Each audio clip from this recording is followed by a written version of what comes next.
중국인 조세피난처 명단 공개가 우리나라에 어떤 영향을 미칠지도 큰 관심사입니다. 당장 관련된 중국 주요 기업들의 주가가 흔들릴 가능성이 있어 국내 투자자나 합작 기업들은 주의할 필요가 있습니다. 무엇보다 시진핑 주석이 주도하는 중국 정부의 개혁 정책이 차질을 빚을 경우 대중국 무역 의존도가 높은 우리나라에 큰 파장이 미칠 수도 있어 정밀한 대비가 요구됩니다. 정유신 기자의 보도입니다. 인터넷 언론 뉴스타파가 조세피난처의 유령 회사를 설립한 한국인 245명의 명단을 입수했고 있는 한국인 명단이 2차로 공개됐습니다. 대기업 회장과 전직 대기업 임원. 지난해 ICIJ와 뉴스타파가 조세피난처로 간 한국인 명단을 공개하자 관련 기업들의 주가가 줄줄이 급락했습니다. 이번 중국의 조세피난처 명단에 들어간 중국 기업들도 대부분 중국 본토나 홍콩, 미국 증시 등에 상장돼 있습니다. 텐센츠의 경우 미국 나스닥에서도 거래되고 있고 페트로차이나는 한때 전 세계 시가총액 1위였다가 10위권을 유지하고 있습니다.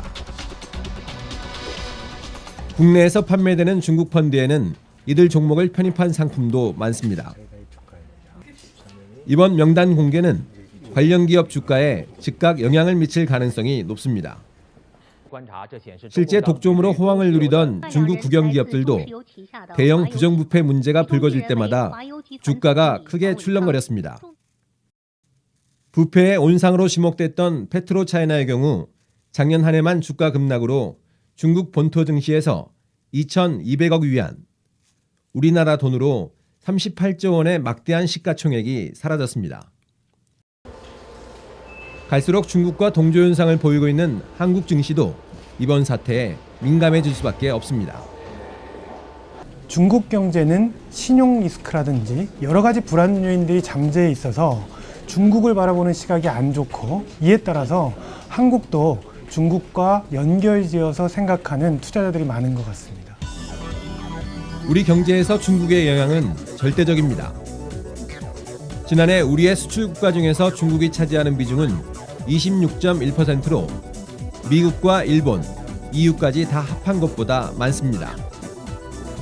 또 지난해 한국은 부동의 1위였던 일본을 제치고 중국의 최대 수입국으로 올라섰습니다.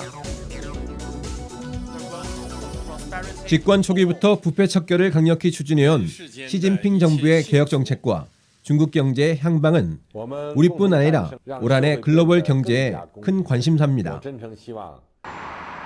특히 그동안 신망이 높던 시진핑 주석을 비롯한 최고 권력층의 친인척들이 대거 역의 유령 회사를 설립한 사실이 드러난 이상 이 사태가 어떻게 전개될지가 초미의 관심사입니다.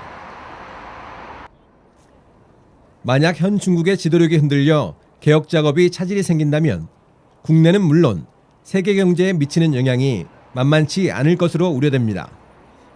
국유 기업들, 그 체제의 수혜를 받았던 기업들이 결국 지금의 중국 관료들이 알고 보면 또 그런 체제의 가장 큰 수혜자이기 때문에 과연 그 기득권을 가진 사람들이 얼마나 근본적인 개혁을 할 수 있느냐도.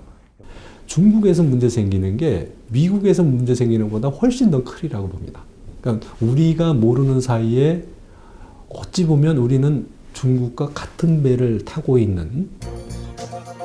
패자당을 기반으로 한 시진핑 지도부가 자신들의 치부에 대해 얼마나 제사를 깎을지는 미지수입니다. 그러나 지난해 11월 중국 삼중전의 발표에서 개혁이라는 단어가 59번이나 등장할 정도로 현 최고 지도부가 전면 개혁을 최우선 과제로 삼고 있습니다. 이 때문에 이번 ICIJ의 국제 공조 보도를 계기로 중국 내부에서 역외 탈세와 자금 세탁 방지를 위한 실질적인 조치가 이뤄질 가능성도 있습니다. 지도부만 그런 거 확고한 그런 신념과 의지가 있으면 갈 수 있지 않겠냐. 그리고 특히 또 지금 시진핑 주석하고 리커창 총리라든지 그 밑에 있는 그런 좋게 표현하면 이제 개혁을 할 수 있는 그런 주체가 좀 나이가 젊은 편이고 그런 걸 뒷받침할 수 있는 그 개혁 세력들이 존재한다는 거죠. 그럴 경우 중국의 투명성이 높아져 경제와 정치 구조의 신뢰도가 크게 개선될 수도 있습니다. 우리의 경우 지난해 뉴스타파가 페이퍼 컴퍼니 명단을 공개하자 조세와 수사당국이 대대적인 추적과 조사에 나섰고 넉 달 만에 1조 원대의 국부 유출을 적발하고 전두환 추징금을 회수하는 성과를 거뒀습니다. 조세피난처를 통한 역외 탈세와 검은 돈 은닉이 예전처럼 쉽게 이뤄지진 않게 된 것입니다.